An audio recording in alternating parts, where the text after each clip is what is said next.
The webinar will begin shortly. Please remain on the line.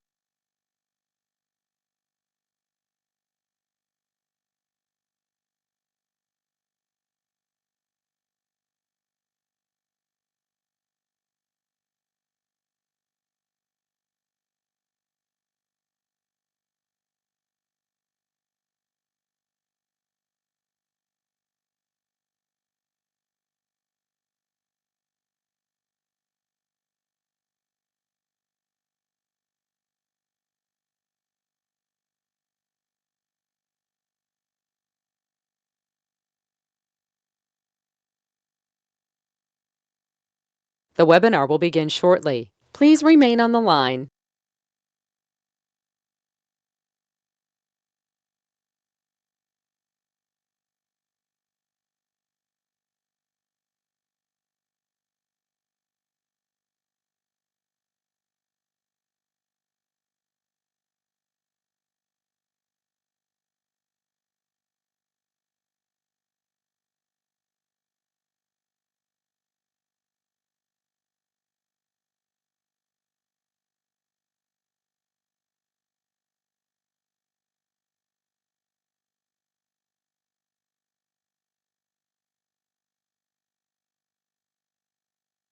The webinar will begin shortly. Please remain on the line.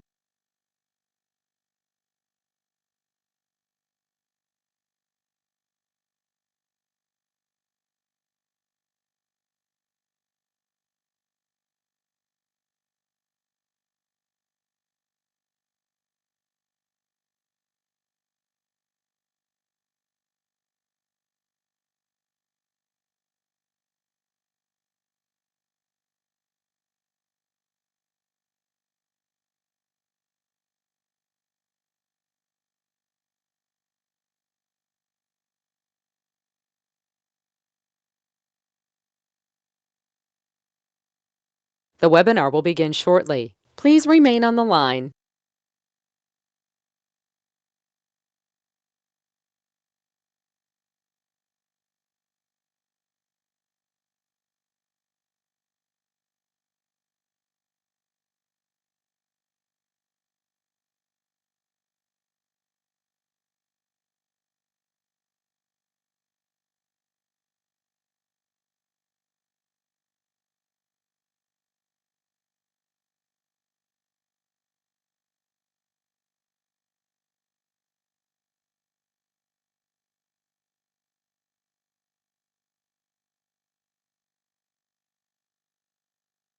The webinar will begin shortly. Please remain on the line.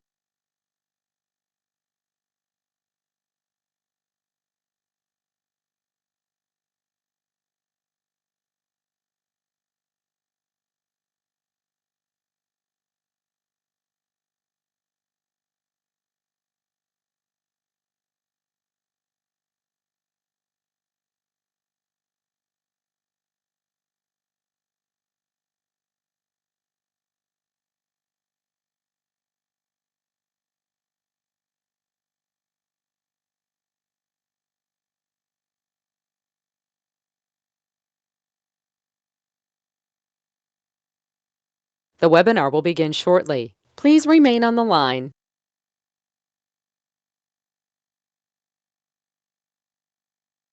The broadcast is now starting. All attendees are in listen-only mode.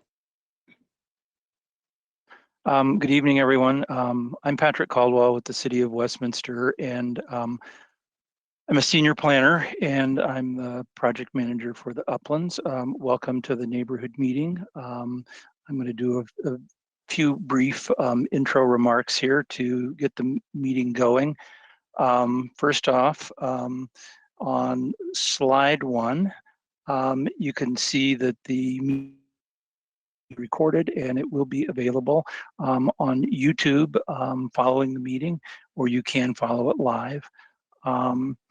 And next slide, please.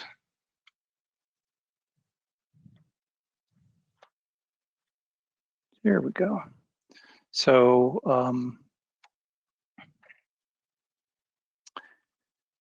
just as an FYI, a number of city staff will be available in case there's some questions to clarify city policy or city standards.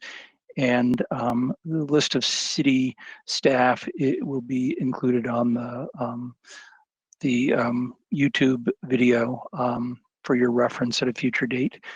They will be introduced as if a question comes up and they need to reply to it. Next slide, please. This is the agenda for this evening. First thing is beginning the meeting, and second, welcome overview from me. I'll give you the project location, the development information on the application, and an explanation of the review process, some standards of approval for master official development plans. We'll do some introductions. The applicant will do their presentation. We'll have a question and answer opportunity and any public comment, and there will be a conclusion. Next slide, please. Let's see. And this slide shows the question and answer protocol. The box on the side of your screen there should give you information on how you are able to send in a question. You want to send in a question and you want to speak. This box has an option there. You write in where it says to where your comment would go, that you want to speak, and keeping track of the order that the questions come in and the order of people wanting to speak. So they'll be taken in that order.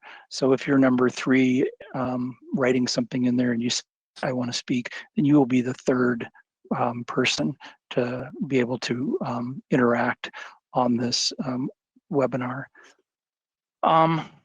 So the notes are here. They'll also be posted again at the end of the applicant presentation, so that you'll have a refresher on how to do that. Not everyone is perfectly familiar with the question and answer protocols. You can also put a question in there. How do I do this? And hopefully we'll be able to reply to that. Next slide 3, please. And this is the vicinity map. Just wanted to point out, make sure everyone understands that tonight we're talking about the large parcel between 84th and 88th and between Lowell Boulevard and Federal Boulevard. This is called Parcel A, and we're reviewing a master official development plan for this tonight. Next slide, please. And this is the status of the review. The city has a number of layers required to get to a review of the project by the Planning Commission and the City Council. And there's a number of steps here. I've listed most of them very briefly. I believe Bonnie will talk about that in her presentation in more detail. There was a pre-application in 2018. There's a preliminary development plan submittal that is concurrent with this official development plan review. And the official development plan was submitted in last fall, 2020. The review of the preliminary development plan and the master official development plan is ongoing until the public hearings. And tonight is the first of our 2 neighborhood meetings for this. And the next step following this is they'll make any changes per our input comment tonight and resubmit the application. And at some future date, Planning Commission public hearing will be scheduled, followed by the City Council public hearing. Next slide, please. And just as a refresher, there is a comprehensive plan designation for this parcel. The comprehensive plan designation is called Traditional Mixed-Use Neighborhood Design.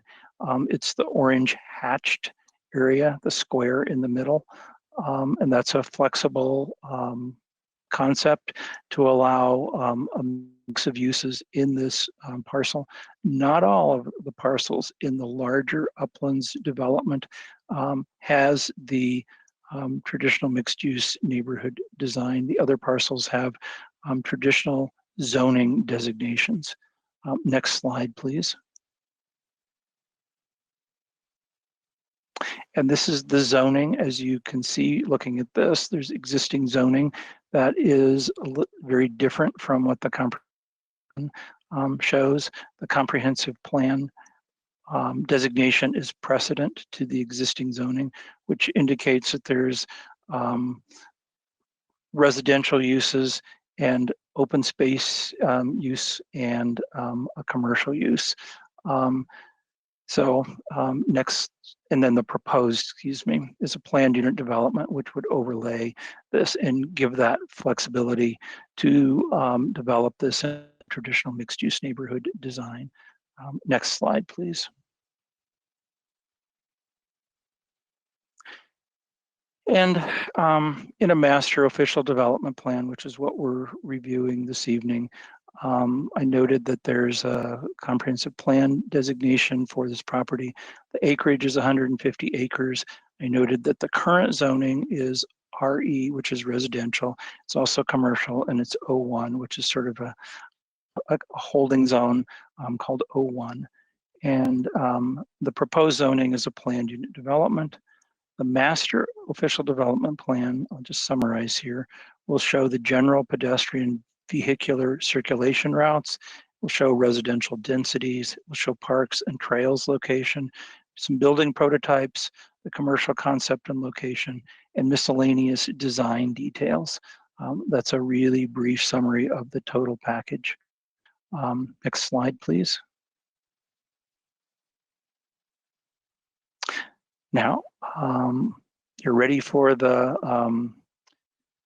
applicant to start their presentation. It looks like Marcus Packner is going to start, and he will introduce the team that's doing the presentation tonight.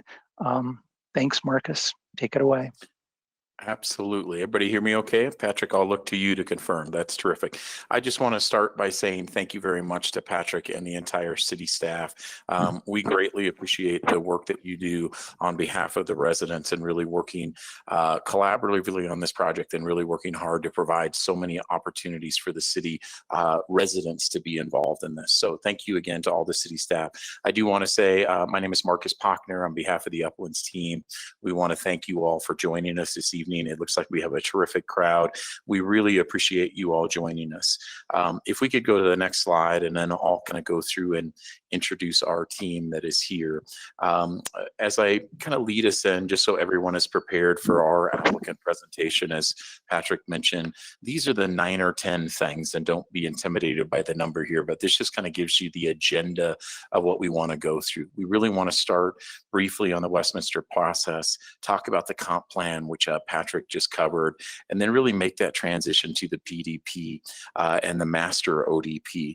I think Bonnie's going to go into a lot of detail about that. She and I will work through this presentation together. She'll do a lot of the planning detail, and then I'll come back probably with a couple of clarification questions and working through it on a number of these things, including the public input at the end. Next slide, please. As I introduce myself, Marcus Packner, I'm joined on screen, as you can see, by Bonnie Nizelik. Bonnie is from Norris Design, our principal planner on this site, has been involved from the very beginning. We also have an entire team of folks here to answer questions for all of you, and we look forward to those questions. So Todd, Chad, and Paul are a few that are listed, but honestly, we have a full team here that we can kind of promote to presenters to be able to answer any questions that may come up. Next slide, please. I think this probably, and you can just move on forward. I do want to talk a little bit about this Westminster process as we look at this next slide. Patrick just covered it very clearly. We are primarily focused tonight on parcel A, but one thing we wanted to do is we always start with this site map that really lays out all 5 parcels. As you all know, you've certainly been to many of our meetings. I presume that most of you have joined us before. The 5 parcels in total are 233 acres, right around around there. But parcel A is 150 acres. So right in the center of the site, Shaw Heights neighborhood to the west and to the north, and then parcel B really kind of enveloped around Observatory Heights. So you know this site very well. Again, we'll primarily focus on parcel A tonight. Next slide, please. One thing I did want to clarify for everyone, I know there has been very productive discussion in the city lately about providing adequate notice for meetings.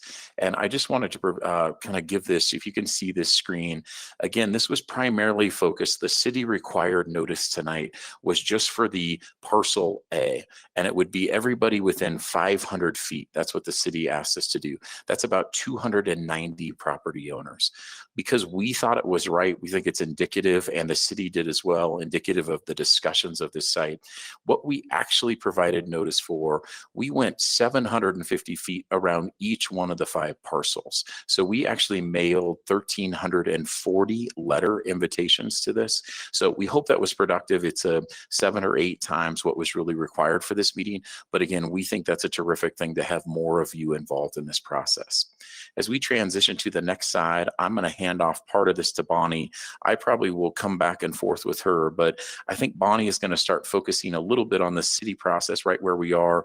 Patrick touched on it, but if you go to the next slide, this gives a little overview of that process that we're at, what has been completed to date, what's ongoing, and then where we go in the future. So Bonnie, you take it and I'll interrupt from there.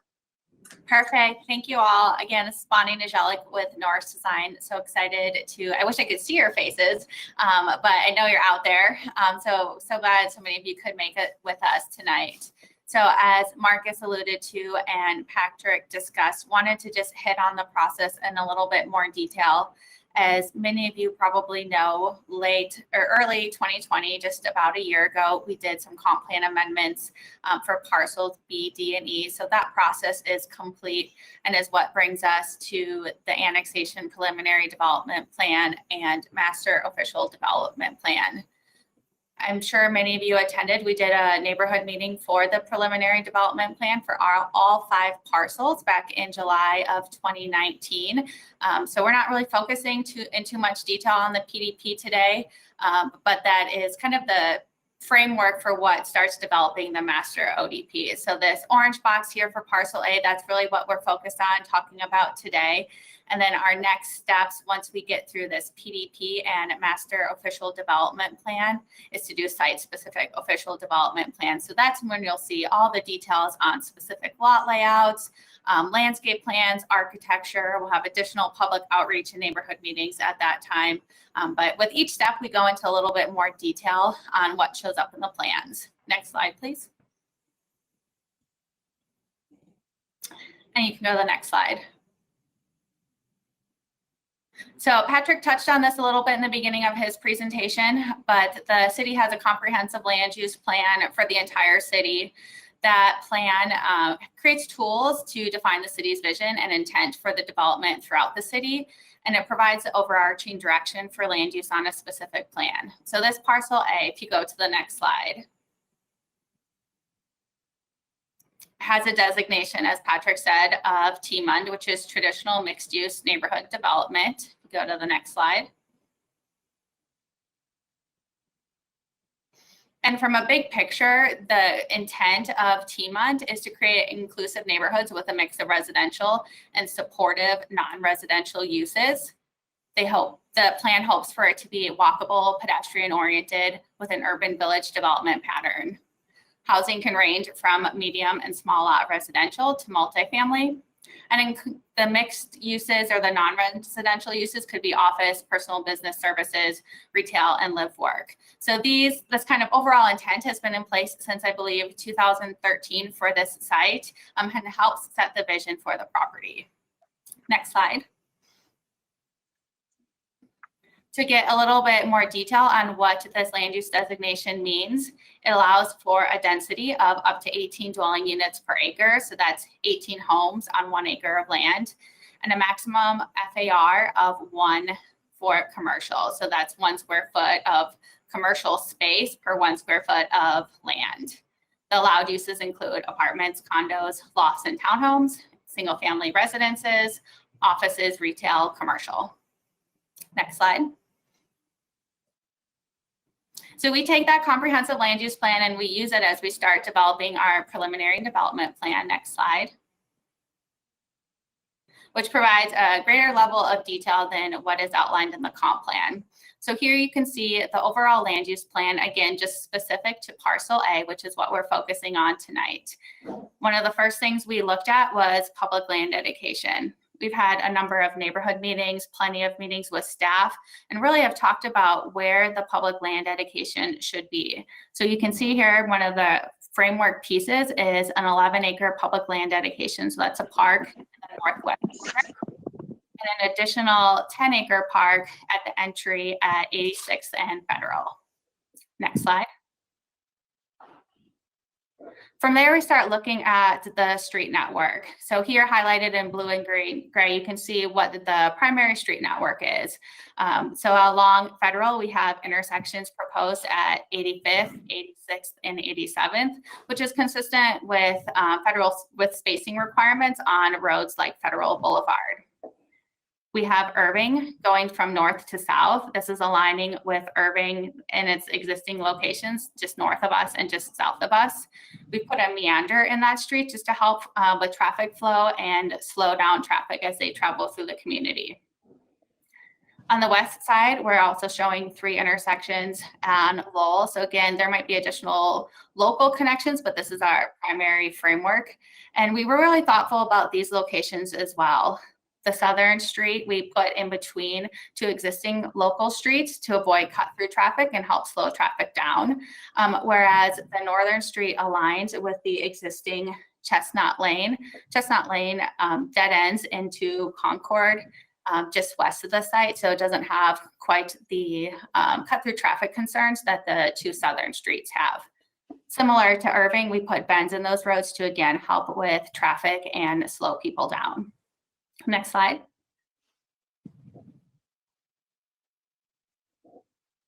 Again, working our way from the outside in, our preliminary development plan starts setting up what our perimeter setbacks need to be.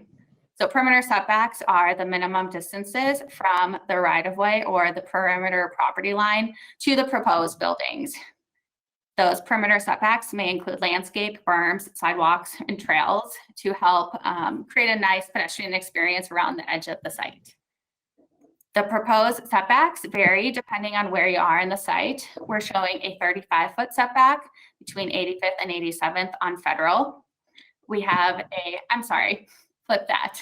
We have a 35-foot setback north of 87th and south of 85th on Federal, a 15-foot setback between 85th and 87th on Federal.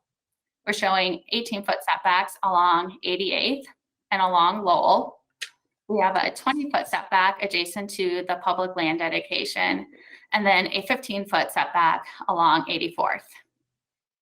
Hey, Bonnie, can I clarify there and give you a chance to get a glass of water? The variation or the differences of setback, is that actually because of the uses, the intensity of the surrounding road? Like, are those city standards? Why the variance in those? Yeah, it looks at both land uses and the types of roads. For example, on Federal Boulevard, we're expecting lower intensity uses on the southern portion and the northern portion of the site. So maybe single family attached or detached homes. And so we want to put those homes a little bit further from the street. Whereas between 85th and 87th, we're expecting more of a village center with commercial and multifamily, less people, having front yards on Federal Boulevard. So those setbacks are a little closer. So it varies on how busy the roads are, how much traffic is on those roads, and then the uses that are next to them. Next slide. From there, we want to talk a little bit about the different planning areas that we are proposing within A. So the 6 parcels that you can see here in kind of this beige color, this is what we call village residential. So this is only residential uses are allowed in these parcels. So that could include single family attached residences such as duplexes or townhomes, or single family detached residences. No multifamily will be allowed in any of these parcels. No commercial uses are allowed in any of these parcels. So these 6 parcels accommodate approximately 900 units on 106 acres for a maximum density of 8.4 DUs per acre. So all these numbers are the maximums. Each further refinement of this plan would either need to meet those numbers or be below those numbers. Next slide. This parcel you can see here in brown along Federal Boulevard, this is what we call the Village Center. So this is where the higher density would be proposed within the community. So this parcel allows a maximum of 631 homes on 43 acres, creating an overall density of about 14.6 homes per acre. And it also includes a minimum requirement of 30,000 square feet of commercial uses. So in this parcel, you might see residential uses such as apartments, condos, townhomes, or single family homes. And you'll see commercial uses such as offices, personal services, retail, commercial, or live work. Next slide. So if you take all these pieces and put them together, we're looking at a total of 1,531 residential homes on 150 acres. So an overall density of approximately 10.29 homes per acre, a minimum 30,000 square feet of commercial, which is about 0.02 FAR, and then the mix of uses that we've been talking about with these last couple slides. Some apartments in the brown, darker brown pieces, a majority of townhomes, duplexes, and single family homes surrounding that, and then a variety of commercial spaces located at 86th and Federal. Next slide.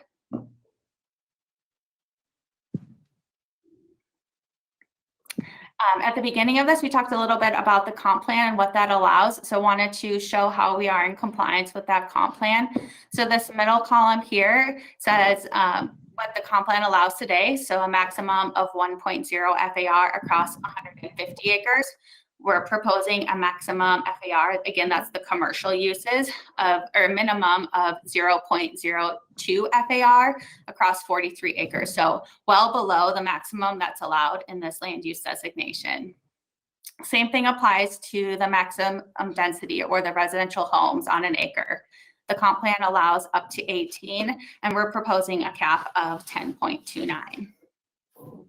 Next slide. Bonnie, I just want to add there. It sounds like you just shared that we're at about 10.29 dwelling units per acre.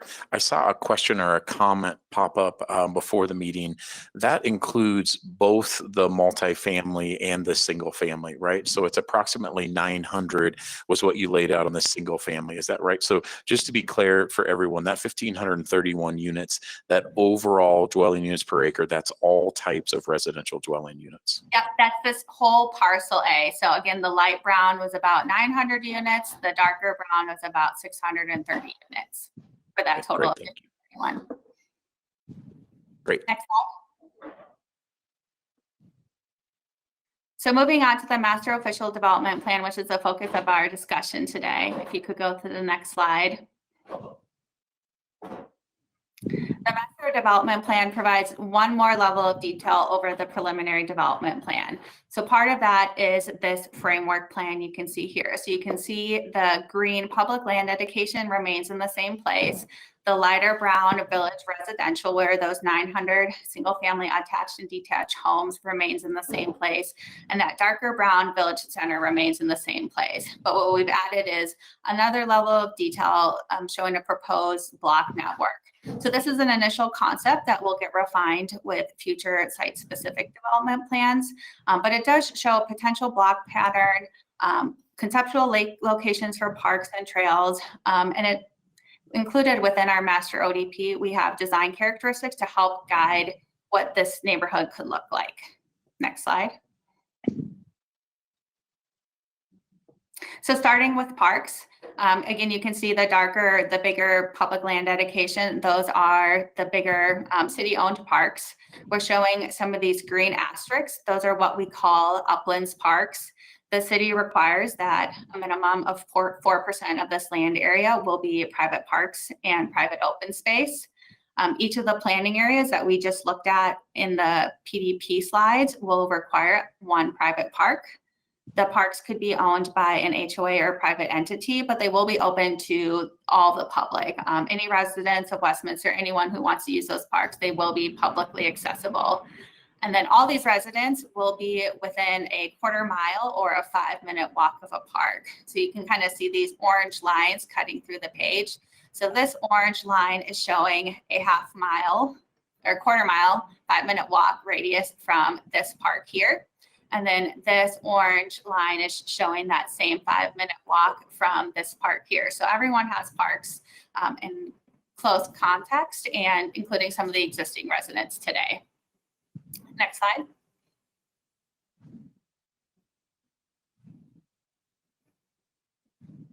Again, the Village Residential, we just talked about this in the preliminary development plan.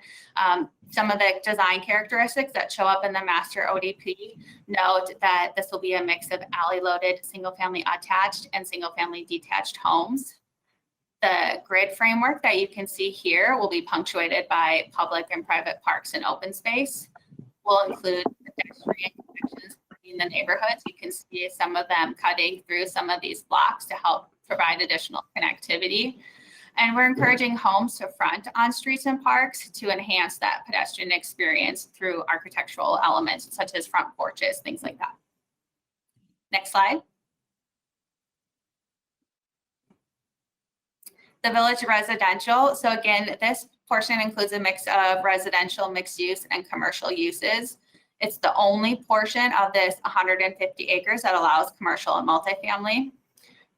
The master ODP encourages buildings along 86th Avenue, so this central spine street, to interact with the street edge and create a dynamic streetscape.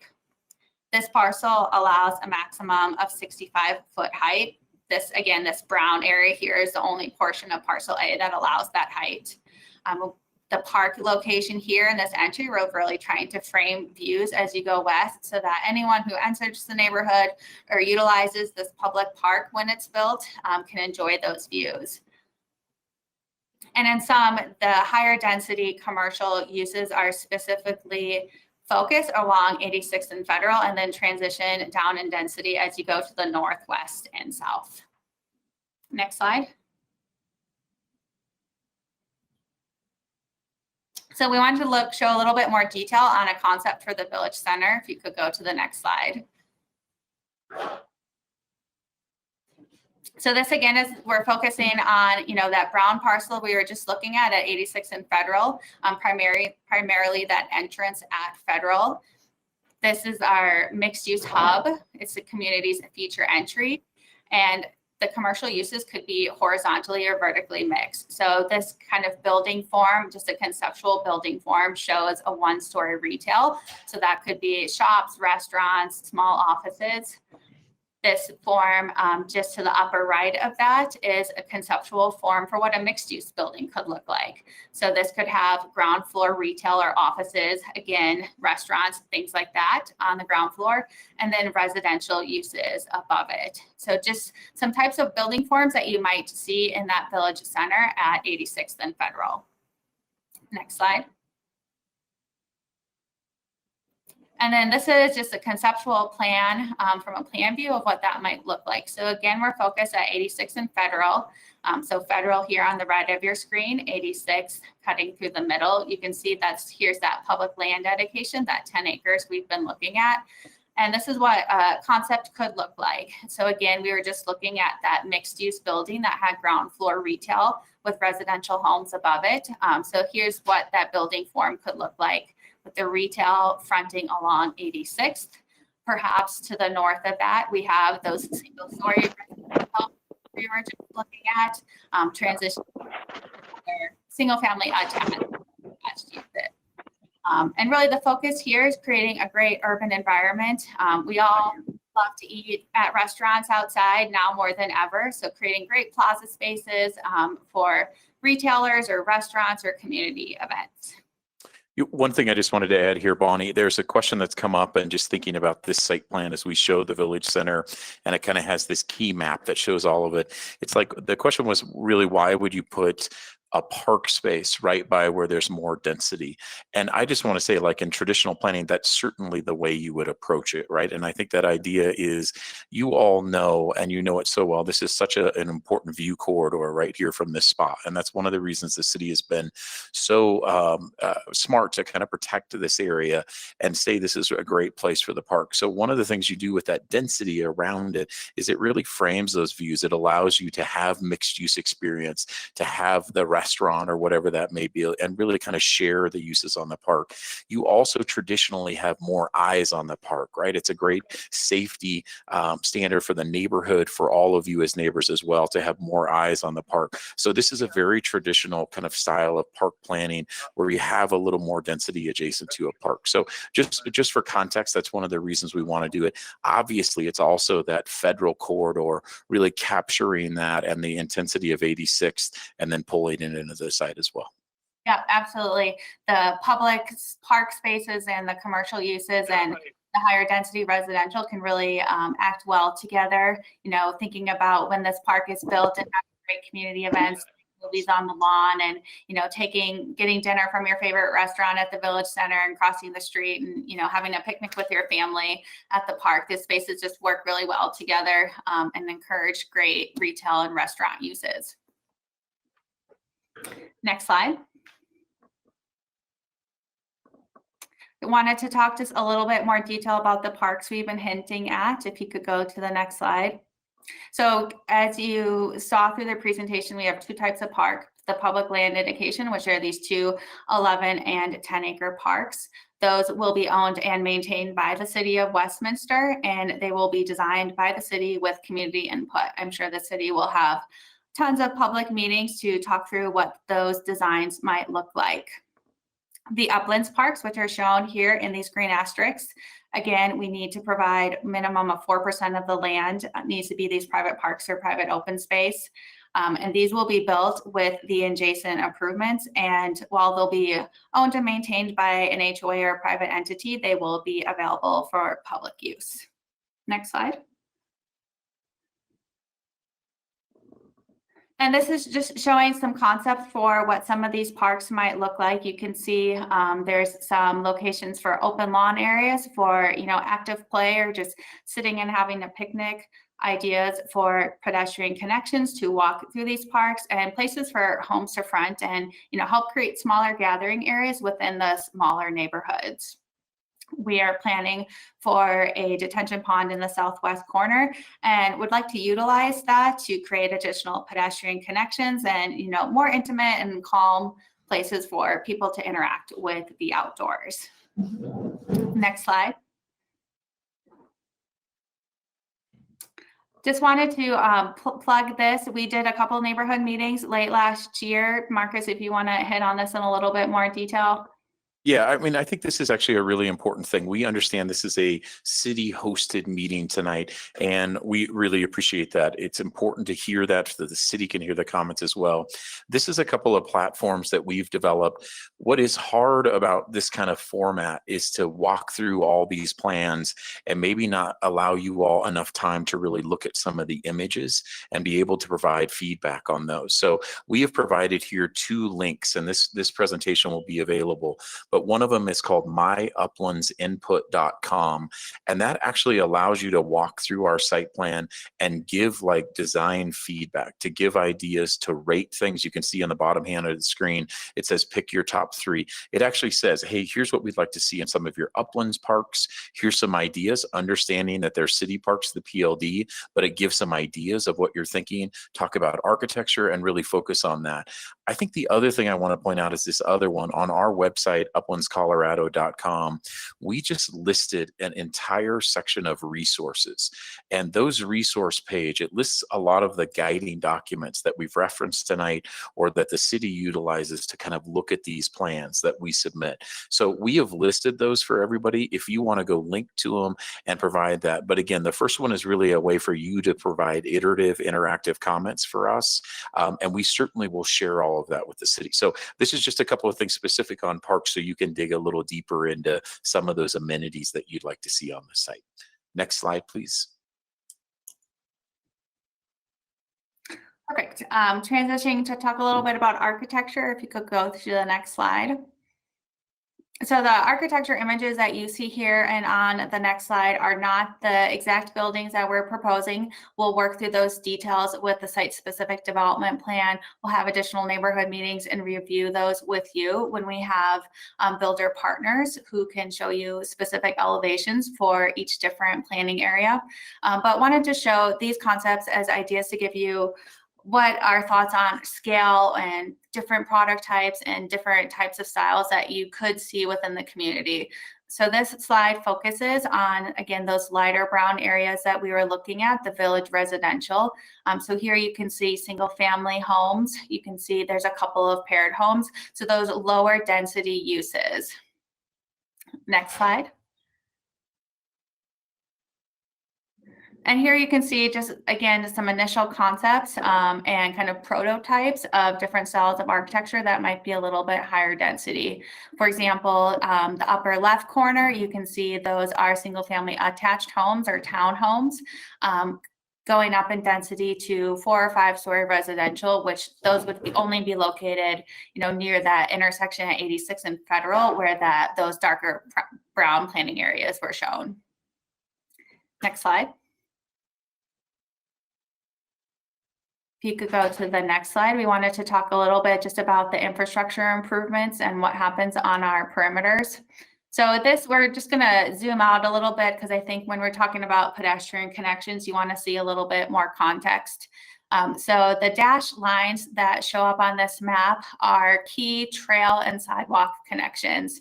So all of you have driven past this site or perhaps, walked along it. And right now we're missing a lot of pedestrian connections.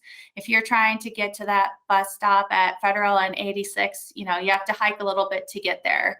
So with the improvements that are included with this project include these trail and sidewalk connections. So 88th and Lowell, we're showing a 10-foot concrete walk. Those are kind of a focus corridor based on some city planning documents, and some other streets might have more of an 8-foot sidewalk.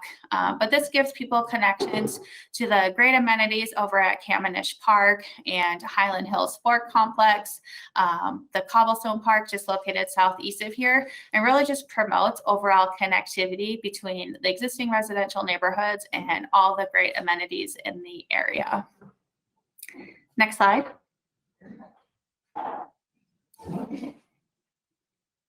And then going into a little bit more specifics on some of our perimeter streets, we're happy to walk through these details if people have questions about this, but part of this development will require improvements to our perimeter streets. On the left side, you can see what the cross section for 88th on our north would look like. This includes travel lanes, a bike lane, a parking lane, tree lawn, so places to plant trees along the edge, and that sidewalk that we were just talking to. And then adjacent to that, you can see between the sidewalk and the homes, that 18-foot perimeter setback that we were talking to at the beginning.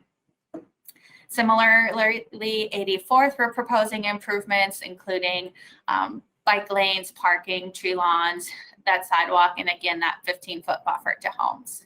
Next slide.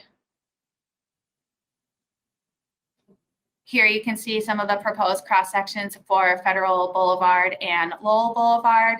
Each street section is a little bit different, again, just based on kind of the traffic that exists and is projected within the area. But you can see, again, we're having those tree lawns and sidewalks, travel lanes to accommodate the traffic that exists today and is projected, and then landscape buffers between those sidewalks and those future homes. Next slide. And then here you can see 2 of the key streets that run through the middle of A. So Irving Street along the left side of your screen with a sidewalk and tree lawn on both sides, and then 86. So this is our entry off of Federal. You can see that park that terminates this view with travel lanes and additional bike lanes and parking. So we're really trying to promote more pedestrian connectivity and bike connections throughout the neighborhood. Again, I just add as we go to the next slide, these numbers are kind of hard to see, but we're happy if anybody wants to ask particulars about Irving Street or anything like that in the questions, we can kind of go through the cross sections. And again, it shows the sidewalk, the tree lawn, then the traffic lanes, and then goes back on the other side. So we're happy to walk through that as well and show the detail. If you can go to the next slide, please. Just a couple of things, and we can actually move forward from there. A few things that I wanted to share with you all in commenting and kind of closing out our presentation. Bonnie was trying to be very deliberate, did a great job of trying to cover a lot of material. We understand this is a lot of material. We're happy to continue to go through this at any level that people would want to go through it. I already mentioned our myuplandsinput.com as a way. You can also email us and say you'd like to have a presentation to a small group of neighbors, a large group of neighbors, your HOA, whatever it may be, we're happy to do it. So I just want to kind of provide that again. We want continued public input. We would ask respectfully just to give us your guidance. I mean, that's why we put a lot of these architectural images out. I saw somebody comment that they didn't think this looked like the surrounding neighborhood. Terrific. Please identify some things that do. That's helpful for us to really understand why you don't think our context, maybe how we're looking at that, is correct. Next slide here, and probably one of our last, is just shows you kind of our idea of what happens here as next steps. If you could move to the next slide, please. Thank you. This just shows, and Bonnie started our presentation here, so we're going to finish here. Again, we're in Q1 of 2021. We know it's an interesting time for all of us as we're virtual and going through this, but we're again working on the annexation, the rezoning, PDP, and the master ODP. A lot of the material you saw tonight was in this master ODP. We'll continue to work with staff. We're hosting this meeting to really get this feedback. Moving forward, we'll do this, we expect, in Q1, we hope in this year, 2021, to go to Planning Commission. That date has not been set, and then ultimately to City Council. So just so you all understand kind of the process that this will go through. In the future, we will certainly initiate this in 2021. We will come back and do site-specific official ODPs or ODPs and final plats for each one of the other parcels. So you all heard me say we're really focused on A, but we showed you all 5 parcels. We will come back and go through this exercise in more detail with each one of the individual parcels. I mean, frankly, I know we have spent a lot of time with neighbors around Observatory Heights. I think parcel C, there's a lot of interaction that we'd love to have from all of you on each one of those parcels. So I think, Patrick, if we go to that, I think if we go to our next slide, it says thank you. And we do want to say thank you, but I think that means we're probably ready to transition to question and answer. So that might be John or Patrick, but we'll let you all take that over, and then we're happy to step forward and answer any questions or defer them to members of our team to answer those questions.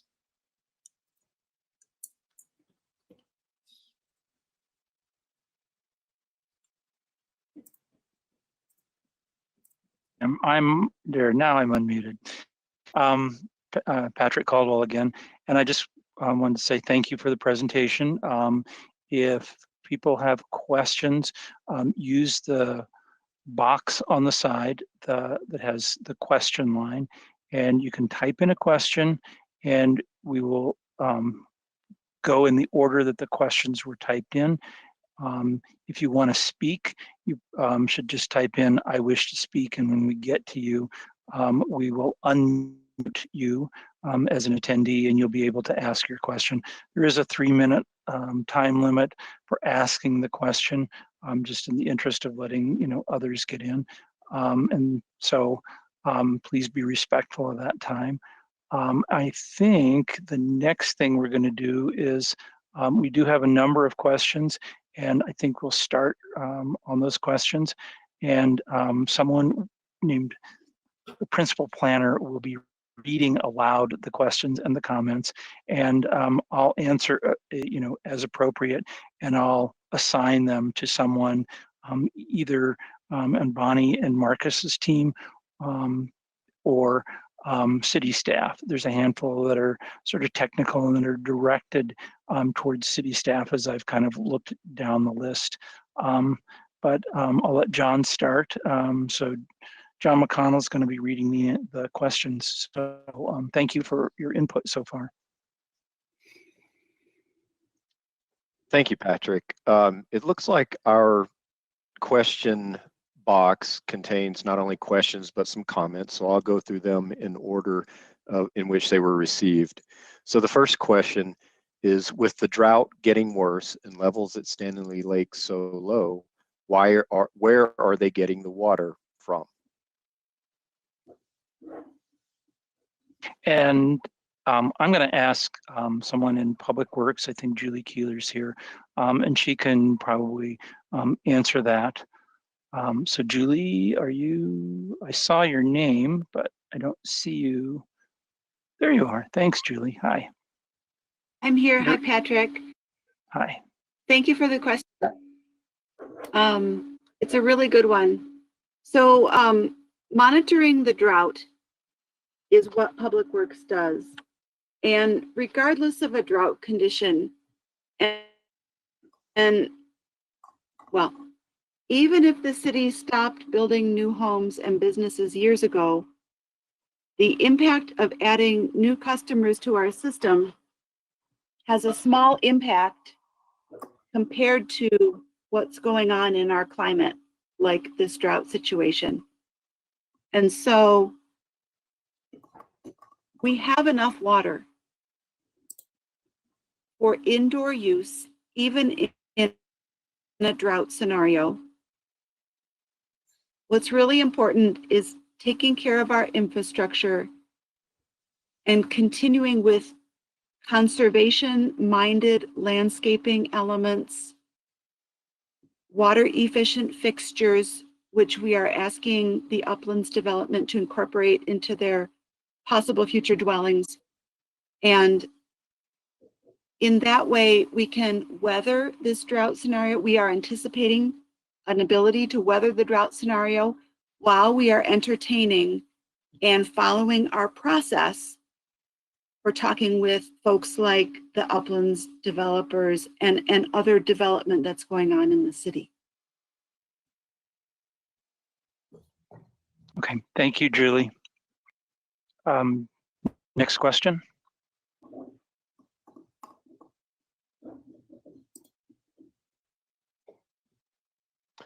The Uplands stated that there was no metro/annex tax, and the people of Westminster would not be paying for anything. And I'm going to ask Rita McConnell to speak to that. This is a big picture item, and it's a policy item. And I think she has some, she's been articulate on that item in the past. So Rita? Yeah, thank you, Patrick. Can you go ahead and restate that? I was actually confirming an email at the same time, so go ahead and restate that. I'm sorry, Rita. No, that's all right.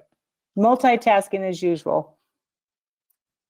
The question was asked as to the Uplands stated that there was no metro/annex tax, and the people of Westminster would not be paying for everything.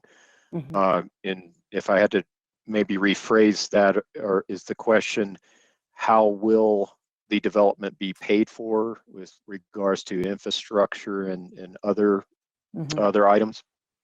Yeah, I will go ahead and initiate that, but I think that's certainly a developer answer. The city does allow for developers to apply for a metro district to help fund infrastructure. That does require approval of an official development plan on a property before that ask could go to city council.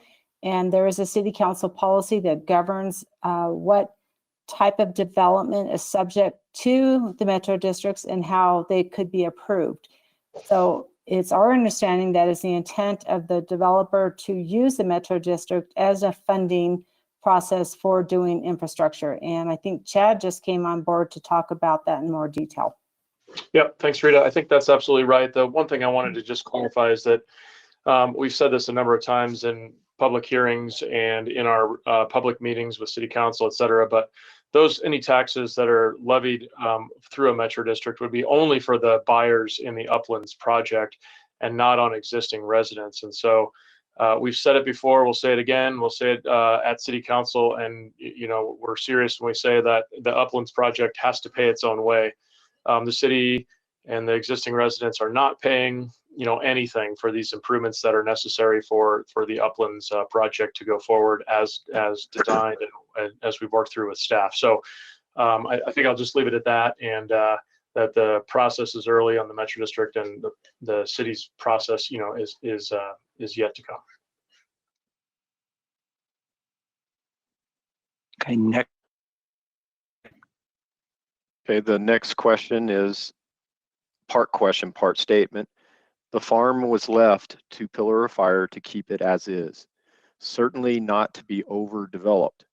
Why does our city want to be a part of dismissing the original wishes and going to overdevelopment?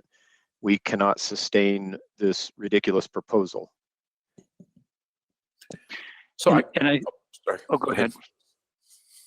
I apologize, Patrick. I just jumped in there. So I guess maybe on behalf of the developer, one of the things that we would say, first of all, I would say, you know, one thing about the farm, and I know a lot of folks know this, or the area called the farm, that was actually originally platted for single family lots. And it actually has a lot plan that we have shared for all of those neighborhoods. And then the Pillar of Fire went back through and decided to farm it. So it has actually always been the context of a traditional single family neighborhood or a mixed use neighborhood. So I think we're really trying to honor what that neighborhood plan was. I think also, and I'll just say, and Patrick, I apologize again for jumping in.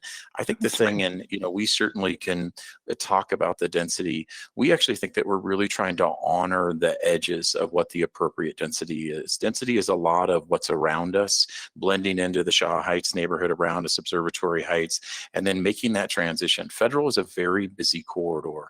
It demands more of the density there, and it really demands kind of that commercial urban center there. So I think that's a really important thing, that we're really following the land and the guidance of the comp plan. So I'm certainly not arguing with the question or the person who asked the question, but I think we're really trying to be responsible here, honor actually the original vision for this site, and bring that neighborhood to fruition. Okay. Thank you. Next question. Next question is regarding density. Why increase the density of Westminster water usage when we do not have the water traffic on Federal and Lowell that is already too dense, not a benefit to the current residents? Why treat the current residents this way? I'm going to ask, that looks like a couple of parts of a question, and I think the part of the question asks about traffic on Federal and Lowell, and so I'm going to ask one of our engineers to just speak to that. What is the impact on traffic on Lowell and Federal? Either Michael or Dave Losman. I don't see your names there, but I think you're in attendance. And if they're not,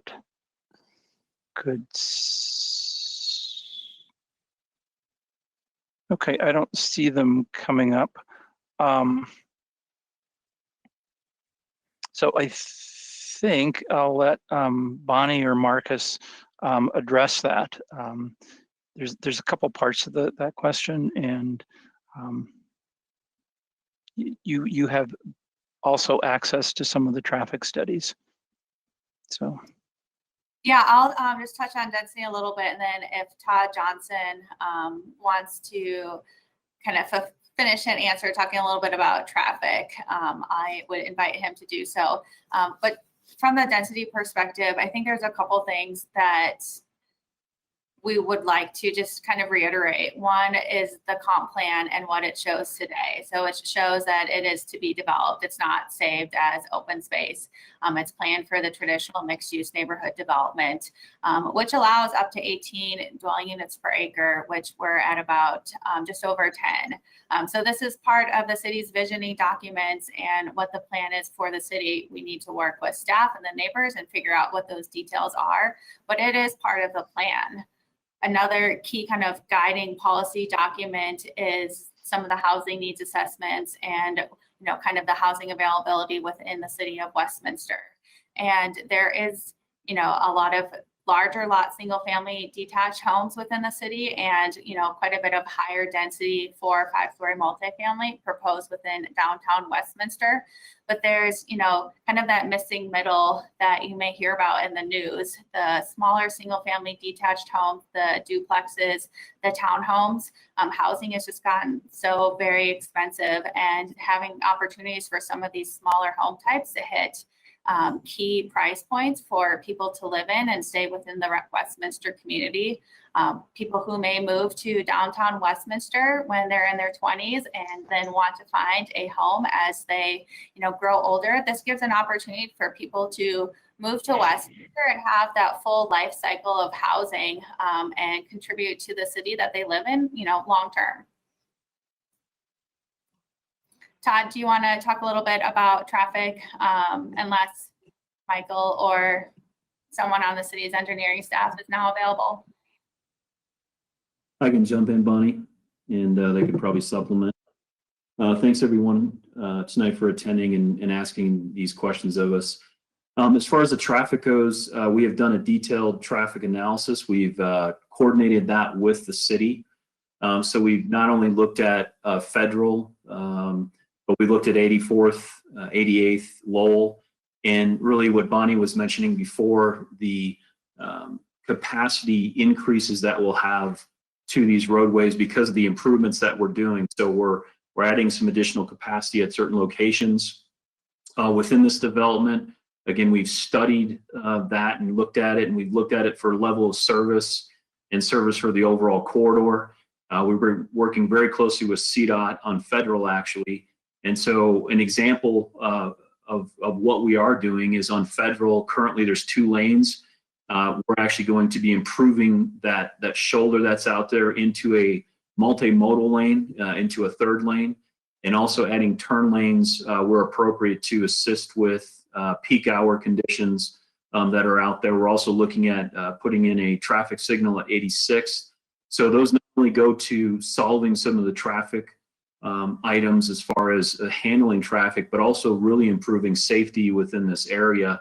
Again, what you're currently getting is a lot of misconnections between this corridor, especially on the sidewalks and bikes, and those will be added within this overall context of what we're doing here. So we feel that this project, of course, helps improve conditions within this area and also really improve the safety from that perspective.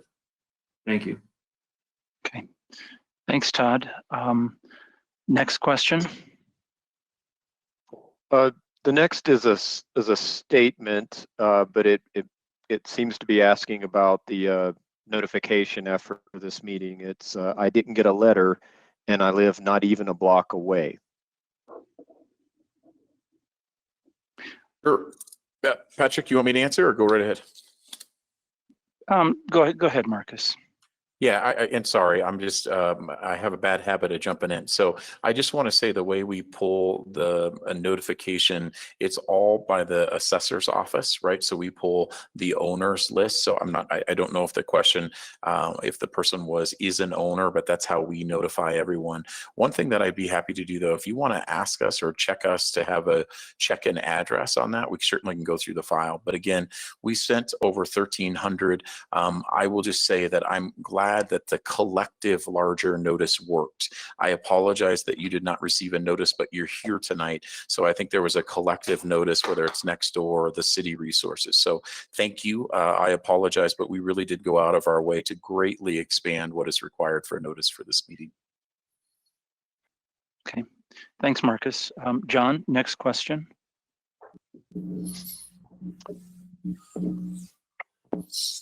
Okay, and this is a statement. Why are we not important enough to have Jeff attend? That really says a lot. Is that a reference to a staff member or a member of the development team? It's not clear. I'll be happy to take that one if you'd like, John. I think it's a reference to Jeff Hanlon. We've had this comment before. There's some animosity or something there, but Jeff, I think, is listening in. I don't think he's on the panel as a speaker or answering the questions. We kind of rotate that responsibility. So sorry you get me tonight, but we all are partners in the same deal and work the same way. So there's nothing that I couldn't answer. So I'm the fill-in for today. Maybe Jeff will attend tomorrow. Thanks. Okay. All right. Thanks, Chad. It looks like it's about 7 o'clock, and the way we scheduled this, we have about 30 minutes remaining. So I'm going to try and be a little more brief. We also are having another time for neighborhood meeting tomorrow night. So what we don't get to tonight, we can also pick up on tomorrow. So John, next question, please. Okay. And this is more of a comment, I believe, from Vicky Crago, Sunset Ridge. This is seriously wrong. The land was left to not be overdeveloped. Because Pillar of Fire chooses to ignore that fact doesn't mean our city should jump on the bandwagon to destroy the farm. Our city is not the best place for this development. The long-term residents are very unhappy with this project. Moving on to the next item, why are we a part of misuse of donated land? Anybody answer that? I don't have an answer to that. I believe the Pillar of Fire purchased the land about 90 years ago. I'm not sure from who, whether it was the old Westminster University or another entity, a bank or a foreclosure institution. And they have owned it continuously since then in the 1920s. And as I understand it, that's the history of the land. They owned a larger parcel surrounding parcel A and the other parcels here, and have not developed it all at one time. And so I'm not sure what is meant by donated land, but that's sort of the generic history of the Pillar of Fire's ownership of the properties. Next question, please. Okay. I believe this question has already been answered, but the question is, what's it going to cost the residents of Westminster? You said no annex tax. Yeah, and I just want to clarify that really quickly. When there's an annexation, there isn't a tax that accompanies that is levied on anyone. An annexation occasionally has an agreement with the city, an annexation agreement, but I'm not aware of at any time where there's a tax required for adjacent properties. In this case, there's a small couple of acres that are being annexed on another parcel, and they'd all be part of the total review package City Council would review, but there would be no tax to adjacent properties as a result of the annexation. So, next question. Next is a statement. Your plans do not complement the existing neighborhood. Okay. Next is a question. Why are Oriad not required to 12 acres per 1,000 residents for the PLD? The math of this limited park space equals 5 acres. Yeah, I'm going to ask Bonnie or Marcus to just address that. And also if Nicole Ankeny is here, she's with our Parks and Recs division, and they assist the planning division in doing the calculations and making sure that there's adequate public land dedication per the city's code. So I'll let the 2-3 of you speak to this question. It's a good question. Yeah, I can start, and then Nicole, if you want to chime in on the city's perspective. We really tried to work with staff on finding the right balance between physical land dedication and cash in lieu.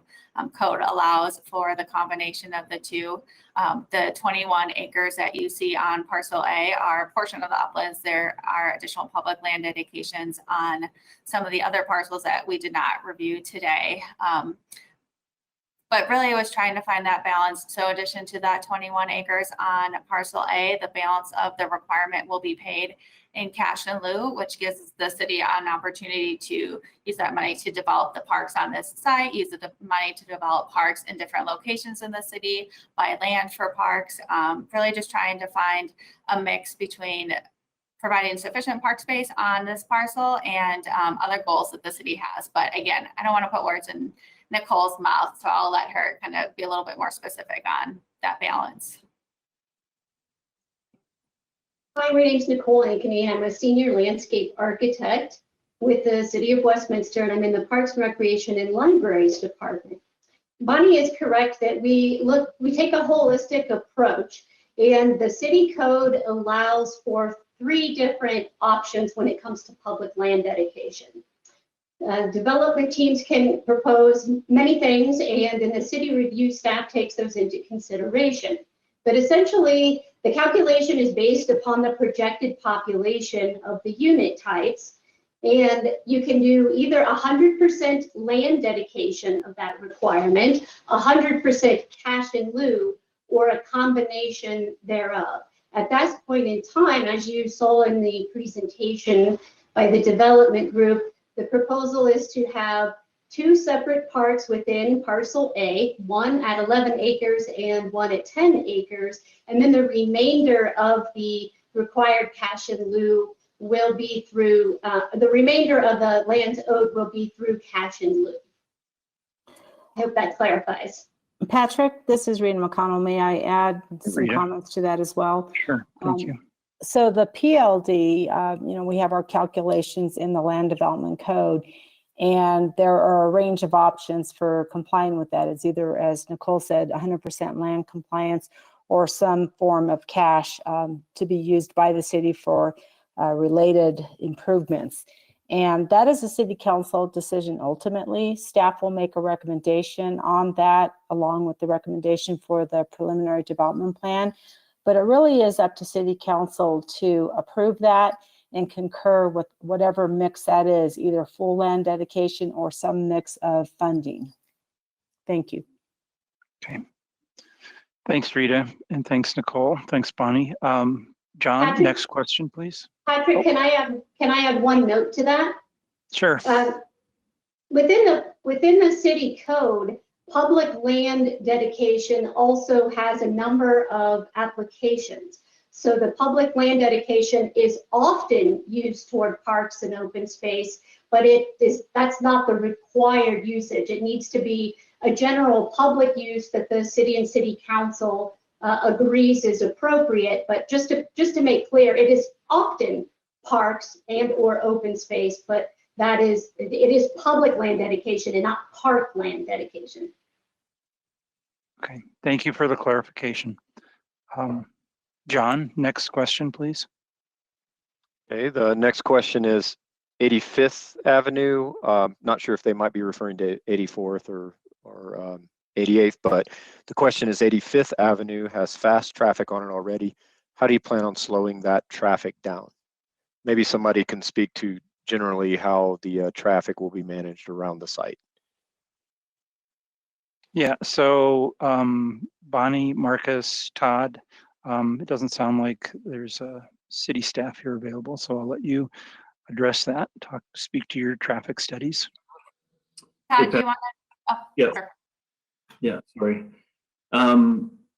So on all these roadways, we not only look at, what needs to occur as far as potential widenings for capacity, the safety improvements like we had talked about, but also speeding. And so if there is a history of speeding through this area, then traffic calming measures are looked at. So we work closely with the city on potential measures there in slowing down traffic and also doing other treatments within the corridor or at the intersections, even potentially for safe crossings of pedestrians if there's no signalized intersections through the corridor as well. So those are all considerations that we would take into account as we move forward into our next level of design and getting into some of that detail. Okay, thank you, Todd. Next question, please, John. Next is a comment. Setback needs to be much larger on Lowell, like 35 feet at a minimum. Next one is ODP shows federal at 65-foot height apartments. How can 10 acres of public land dedication located behind the Uplands 65-foot high apartment buildings be considered park? Okay, it looks like Bonnie, you're ready to address that. Is that right? Looks that way. So Yeah, happy to. I think Marcus touched on that a little bit when we were going through some of the village center concepts. But really trying to create that synergy between higher density uses and more people and giving, public space. So in that concept, for example, the multifamily was shown on approximately 5 acres and the park was shown on approximately 10 acres. So you see this in, great neighborhoods, and downtown Westminster has situations like this as well, where higher density uses are located along parks. They help provide streets eyes on the street and help, give people feel comfortable on those park spaces, because there's a lot of people helping to activate those parks and keeping them lively and safe. okay, thank you. Next question, please. Next is, so 900 will be single family houses. I think if I had to rephrase this, it looks like the person is asking how many single family houses will be in parcel A total. Yep, so we still need to refine the details that'll show up in the site-specific official development plans. That 900 number was those beige 6 parcels that we talked about in the beginning. So that 900 could include duplexes, single-family detached homes, or single-family attached townhomes. The balance, which was the 631 units in the darker brown parcel, that could be a mix as well. We have made a commitment to a maximum of 70% of the units being single family detached. So we'll need to work with that standard and prove how that tracks with each of the site specific development plans. But again, we'll work with the city staff. We'll have public meetings like this. Each site specific development plans requires a public meeting through the city process. And that additional detail will continue to be refined with those plans. Okay, thank you, Bonnie. John, next question, please. Next is a comment. Great, more overcrowding of people equals more crime. Another comment, why ruin the current neighborhoods? Next up, in looking at the northwest corner of the parcel where Shaw will be vacated, how will the severe elevation change be handled, and what will be done concerning the major drainage issues that exist as a result? Bonnie, I'll let you and your team address that. I'm going to pass that one on to Todd, our engineer, talk a little bit about the drainage and detention. I think they mean the southwest corner, but. Yep, thanks, Bonnie and Patrick. Relating the topography of the site, you're right, in the from 84th down to Shaw and Lowell, and Shaw and Lowell is basically the low point within this area. That transition will occur with the homes that we position in that area down to Shaw. So we don't see any issues there with that topography that's out there. Actually, it provides some interest within the standard site planning that we do have in the homes that'll be there. Related to the drainage, this again, I think is a key component in what this project is doing. Is currently any drainage that runs across that field goes down Shaw, and obviously there's a floodplain there currently that goes into some of the homes. This project actually builds a detention facility and is oversizing that detention facility to not only accommodate the historic flows, but also detaining the developed flows and a little more than what we typically would release at a higher rate. So we're lowering that down.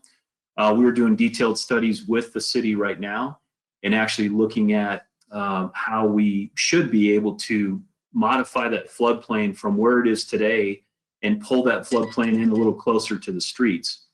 So again, we feel that this project will actually help on the drainage issues that are occurring at Lowell and Shaw, and provide a benefit there to those downstream homes. And Todd, I'm going to add just a little FYI there. I got an email today just indicating that some survey is going to be occurring tomorrow on Shaw Boulevard to get some better on the ground information on the topography, et cetera, for those drainage studies. And that's just FYI for people who live on Shaw, that you may see some folks with some survey equipment. For the most part, they'll be in the streets. If you have any more information on that, Todd, you might want to just fill in or maybe correct what I said. But thank you. Yeah, thank you, Patrick. It's a great point. We're actually going to push that survey off to Monday now. okay. Things that have come up, but we are coordinating with the city on getting some more detailed information. We have a higher level of survey, and we're going to get into a little more specifics on what we're doing, again, to educate us and really get a full understanding of where that cross section will end up. So right now we're within a couple inches of determining where it is, but we want to get that exact here very quickly. And so we will have survey crews that are not only going to be on the site on our parcel, but they will be working on Shaw, because that is one of our major outfalls that we will have from the site for some of the utilities that we have, not only on the sanitary sewer side, but we have other utility connections that'll be within the area. So thanks for bringing that up, Patrick. There will be more information if we do need to get specifics or actually enter people's property. We will be actually coming out earlier in providing notice and having discussions and making sure that's okay before we actually come on to anybody's private property. So we'll be probably working in the right way to start off, and then pushing into some more detail to help that specific delineation of the floodplain through there. Okay. Thanks, Todd. John, next question, please. Okay, next is a comment. Comp plan is not set in stone and is subject to change. Following one is another comment regarding the 900 single family homes, which I think has been answered. Next one is, what about the sewer systems in Westminster? So I think, Bonnie, that's a question for your team. Yeah, I can do that one again, Patrick, as well.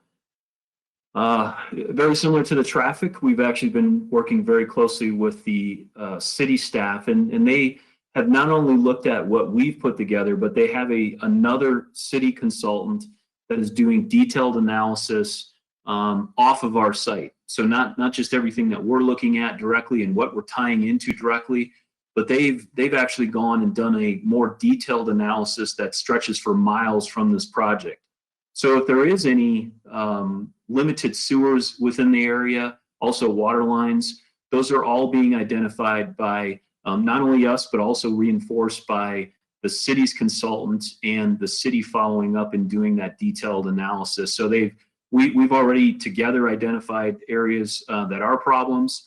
I think if you have any questions on this, or you have specifics, both I and the city can actually follow up and make sure that those areas are covered in our studies, and just give you some reassurance there on what this project is doing to fix those elements along with the city.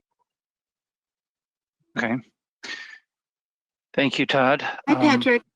Oh, hi, Julie. You're there too. Thank you. Hi. Can I jump in and Yes, pile on to Chad's comment? And I concur with that the city is partnering, and we are studying the sewer and the sewer capacity just to make sure that the development is paying its own way. And when we find capacity constraints, not only on-site, but we call them off-site improvements, we will work with the Uplands group to make sure that the residents aren't paying for capacity issues. And then in two parallel activities, we have lining project in progress to resolve some age and condition in historic Westminster, as well as an open cut sewer to resolve age and condition that is related to how we're using an age and condition of our infrastructure, which can be from the 70s or 80s and needs attention. So all of this to say that we're working together with the Uplands developers to make sure that development pays its own way and Public Works is taking care of what we own in some concurrent projects. Thank you for letting me jump in there, Patrick.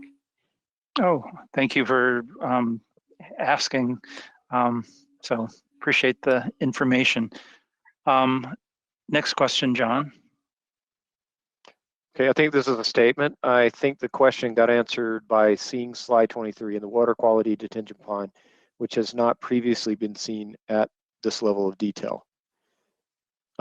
Next question is, with the water quality detention being on 85th Avenue, directly across from a home already there, what does this do for the flooding zones? Does it increase the flood zones or decrease the flood zone area? And I'm going to let Bonnie team address this again. I can address that, Patrick. As I mentioned before, this facility is actually going to be more centrally located right at Shaw and Lowell. So maybe some of the graphics that you have seen, it was just a placeholder there. We've done more detailed design. The outfall will be right at Shaw and Lowell, so it won't be going directly into somebody's house. It'll actually be focused in the street. And we feel that this facility and the drainage improvements that we will be having should improve the conditions of the floodplain or lessen the impact that you're seeing today of that floodplain encroaching into the existing homes or front yards that are out there today. So again, we feel that there's an improvement here. Okay, thanks, Todd. Next question, John. Next is a statement. Great, everyone gets a park. Why can't we see everyone else's questions? That has been answered already in the chat. How were the PLD areas chosen? Okay. Go ahead, Bonnie, and Nicole can speak for this also. Thank you. Yeah, absolutely. We worked with staff, and Nicole, please add what I'm missing. But I think there's a couple of criteria we really wanted to focus on. One was not having all the parkland or the public land dedication in one location. We wanted to distribute it throughout the community, but we also wanted to make sure that it was visible and accessible to the public and the surrounding neighborhoods. So one of those key pieces is at the northwest corner, adjacent to the existing schools and the existing homes. So we hope and believe that should feel very accessible to the existing surrounding community. And then the key location at 86 and Federal, where we have our village center and opportunities for retail and restaurants. We hope existing and future residents of Westminster enjoy that space and find great opportunities to support local businesses. And that park can help kind of activate those spaces, help encourage additional retail, and just create some additional community that can react to those retail spaces. Okay. And Yes, Nicole, Bonnie. do you have any? Oh, thanks. Yeah, I'll just reiterate some of what Bonnie said. A lot of the focus as the city staff was working with the development team on identifying some potential locations is really that interface with the existing neighborhoods and making sure that the public land dedication really welcomes the existing residents as well as the proposed new residents to the site. A couple other things that we were looking for were key view corridors, and then not so much on parcel A, but on some of the other parcels. We're looking at existing site conditions, again, with the view corridors, as well as some of the existing trees and so forth. Thank you. All right, thanks, Nicole. John, next question.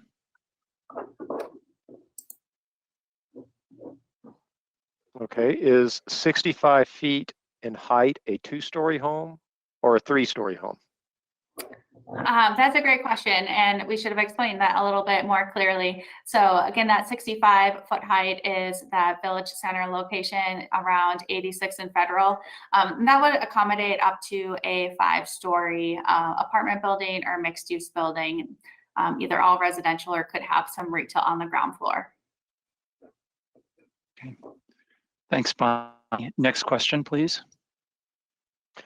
How is Oriad Capital / Uplands paying for infrastructure needed?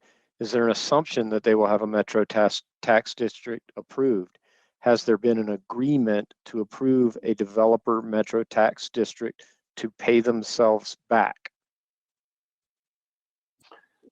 This is Chad. I think we answered that question earlier. The last part of that being pay ourselves back. I mean, this is not paying anybody back. This is to fund the significant infrastructure requirements of the project, the roadway improvements, the drainage improvements, the water and sanitary improvements on-site and off-site. And so it really goes into the ground. There are significant rules around metro districts on what those qualified expenses are. And we're planning to follow all those rules pending the approval of a metro district. So I think the rest has been answered. Okay. Thank you, Chad. Next question, John. All right, and Patrick and everyone, just a bit of housekeeping. We're running up on the end of our allotted time, and we have a number of questions and comments that haven't been read and haven't been answered yet. I want to remind everybody that we are having a duplicate neighborhood meeting tomorrow night, and you're all welcome to return and participate in that neighborhood meeting as well. Considering the time, I'm going to go through one more question. The remainder of the questions, we'll have the applicant and the staff answer those, and we'll post those questions and answers on the development project webpage, and we'll put a link up for you so that you'll know where that is. So the next question is, how can you say traffic will not be affected with all of this into the plan? How will we be able to enjoy views with huge homes around the parks? Patrick, we'll have Todd talk a little bit more about traffic, but wanted to see if maybe perhaps now there's someone from city staff who could talk a little bit about traffic, just so our neighbors can hear, because city's perspective as well. I'm not sure if there's anyone available. I know that the traffic engineer will be here tomorrow, Okay. But he's not here this evening. And so I guess city will have to pass on any comment on traffic tonight, but they will be here tomorrow. And I will ask the traffic engineer to address this. As John noted, we will follow up on these questions. And then there was a second part to this question about enjoying the views with from the park with a lot of homes around the park. I think, there's a couple of parks. The one park on the north west corner of Parcel A up near Lowell and 88th will have homes on a couple of sides, but not to the north and not to the west. So that park area should have a pretty good view. And then the central park has a lot of fall to the grade through that, and that will continue to be there. Sort of it slopes more to the southwest. So if one was standing up near the commercial area, there would still be a potential view across that park to the mountains to the west. So and it's unlikely that either of the parks in Parcel A will have dwellings that are 65 feet high on any side. That's really for the commercial area, and that is really more to the, I'll call it the backside of the central park. Most homes are, at 2 stories. 2.5 stories would be the maximum, I'm assuming, for a new urbanist type of development. and probably 35 feet would be at the crest of a gabled roof. So it might go a little higher, but unlikely. So probably wouldn't be 65 feet. Right. Patrick, just to clarify one thing, with the 35-foot height, there could be some 3-story homes in there too. So I just want to make sure that that's clear too, that we're not saying a maximum of 2.5 for the single family attached or detached homes. They could be 3-story homes. Yeah, that's fine. Thanks for the clarification. It looks like it's 7:31. And I think because we have another meeting tomorrow, we will call it a night and welcome you all back tomorrow night. We might shorten our presentation just a bit because it looks like there's a lot of questions. And I think the next slide shows the link. So if you need to the YouTube channel. So if you, could I have the next slide, please? I can't see what I've got in front of me. Oh, there it is. I guess it was in front of me. And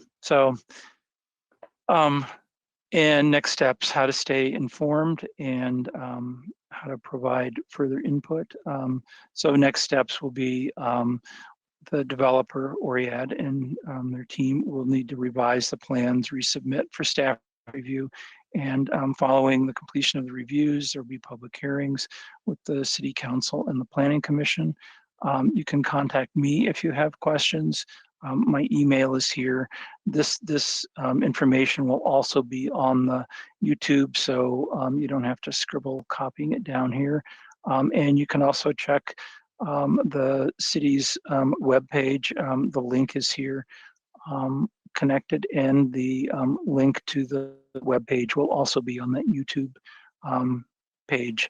So I want to say thank you to everyone again, and welcome you back tomorrow night for the second rerun of this neighborhood meeting. Appreciate you all in attendance. Have a good night. Bye-bye.